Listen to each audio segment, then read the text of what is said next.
Ինչու բիսկվիթը այս անգամ չստացվեց։ Եկեք միասին հասկանանք, որպեսզի ձեզ էլ ուսուցողական լինի։ Սովորականի պես սկսեցի պատրաստել նույն չափերով, ինչպես որ միշտ եմ պատրաստում։ Ես ամեն ինչ գրամներով կշռում եմ, սննդային կշեռքի օգնությամբ, ոչինչ աչքաչափով չի արվում։ Նույնը խորհուրդ եմ տալիս ձեզ, նամանավանդ բիսկվիթի դեպքում։ Խմորը վերջացնելուց հետո տեղափոխեցի ջեռոց թխվելու։ Հանելուց հետո սպասելիքները շարթարացան, քանի որ բիսկվիթը մինչև վերջ չէր բարձրացել։ Այս նույն չափերով, քանի որ ես միշտ եմ աշխատում, իմ բիսկվիթը բարձրանում է մինչև եզր, իսկ այս անգամ ուղղակի հուսախաբ արեց։ Եվ ահա ինչն էր պատճառը։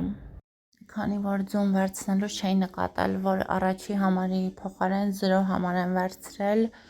այդ իսկ պատճառով բիսկվիթս չարդարացրեց սպասելիքներս։ 0 համարի դեպքում ես պետք է 2 հատ ավել օգտագործեի, որպեսզի մինչև վերջ բարձրանար խմորը։ Ինչու եմ ասում գրամներով աշխատեք, չափերով աշխատեք, քանի որ յուրաքանչյուր այսպիսի մանրուք անդրադառնում է ձեր բիսկվիթի վերջնական տեսքի վրա։ Բաժանորդագրվեք ալիքից, որպեսզի էլ ավելի օգտակար տեղեկություններ ստանաք։